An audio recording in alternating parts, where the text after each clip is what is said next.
यह चैप्टर जो है गति का नियम। गति का गति किसको बोलते हैं? यदि कोई वस्तु है उसके समय के अनुसार उसके स्थान में बदलाव हो रहा है तो उसको हम क्या कहेंगे? गति कहेंगे। देखिए अगर कोई वस्तु है चल रहा है, अभी थोड़ी देर पहले यहाँ है, कुछ देर बाद कुछ दूर पर जाके रुकेगा, इसका मतलब कि उसके स्थान में क्या हो रहा है? बदलाव हो रहा है। यदि किसी वस्तु के स्थान में समय के अनुसार बदलाव है तो वो गति है, अगर बदलाव नहीं होगा तो वो गति नहीं होगा। क्लियर है? ठीक है। अगर नहीं बदलाव होगा तो क्या बोलेंगे कि वो विराम में है। किसमें है? विराम में। लेकिन बात यह आता है कि गति को डिफाइन करना इतना आसान नहीं है। गति तभी डिफाइन कर पाते हैं जब हम रेफरेंस पॉइंट देते हैं। जैसे कहने का मतलब क्या है? रेफरेंस पॉइंट क्या है?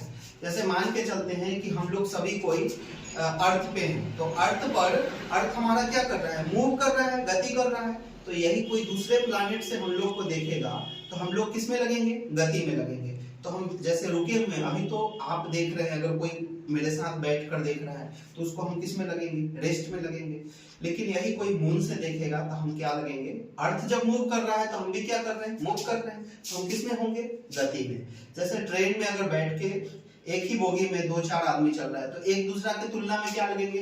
रेस्ट में लगेंगे, यानी विराम में लगेंगे। लेकिन बाहर से कोई व्यक्ति देखेगा तो ट्रेन चल रहा है, मतलब ट्रेन गति में है, तो हम भी किस में है? गति में। तो गति बड़ा कॉम्प्लेक्स टॉपिक है, इसको तभी डिफाइन कर पाते हैं जब हम रेफरेंस पॉइंट देते हैं कि हम किससे तुलना कर रहे हैं। क्लियर हुआ? चलिए, गति जो होता है वो 1 डायमेंशन का होता है, 2 डायमेंशन का होता है और 3 डायमेंशन का। बोले तो 1 विमीय गति, 2 विमीय गति और 3 विमीय गति। 1 विमीय गति को रैखिक गति कहते हैं।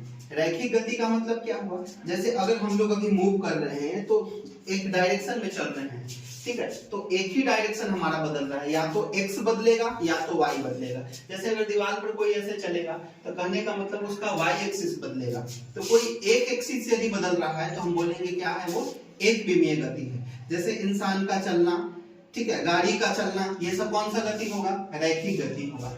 2 डायमेंशन मतलब 2 विमीय गति किसको कहेंगे? यदि किसी वस्तु का 2 विमा बदल रहा है, 2 एक्सिस बदल रहा है, जैसे 2 एक्सिस बोले तो x और y, तो उसको हम क्या बोलेंगे?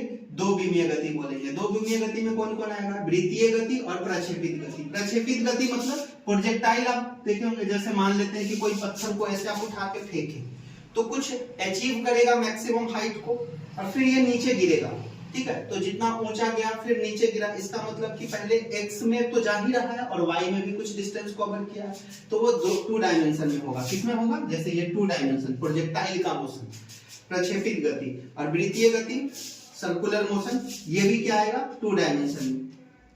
3 डायमेंशन किसी वस्तु का तीनों नियामक बदल जाए, मतलब x भी, y भी और z भी तीनों बदले, तो उसको बोलेंगे 3 डायमेंशन का। जैसे चिड़िया वगैरह का उड़ना, ये 3 डायमेंशन में होगा, ठीक है। अभी x, y और z वो तीनों प्लेन में एक साथ मूव किया, यानी कौन सा? 3 डायमेंशन का मोशन।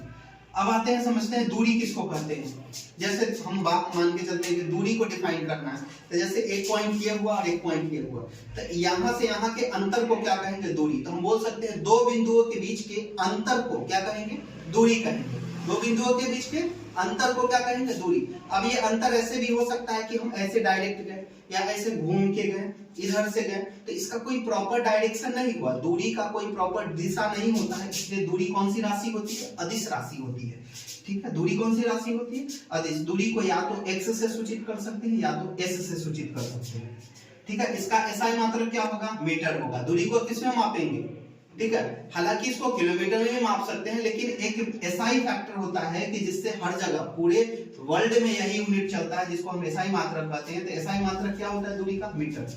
और इसका बीमा क्या होता है? Capital L। दूरी का बीमा कैपिटल L, यानी लेंथ होता है तो कैपिटल L से इसको डिनोट करते हैं, बीमा। चाल, अब आते हैं चाल में। चाल कैसे? देखिए, दूरी के कारण ही चाल आता है, तो दूरी समय के अनुसार बदलता है तो उसको चाल कहते हैं। तो जब दूरी अदिश राशि है तो चाल भी कौन सी राशि होगी? अदिश राशि होगी, ठीक है। इसको v से सूचित किया जाता है। देखिए, चाल बराबर फॉर्मूला होता है दूरी बटा समय, यानी दूरी को किससे सूचित किए थे? या तो x से या तो s से, तो ये दूरी बटा समय, चाल हो गया। अब इसका मात्रक क्या होगा? SI मात्रक, इसका मात्रक होगा मीटर, दूरी का मीटर और इसका सेकंड, तो मीटर पर सेकंड, चाल का मात्रक हो गया। इसका बीमा होगा LT-1 और चाल भी कौन सी राशि हो गया? अदिश राशि। क्लियर है? ठीक है।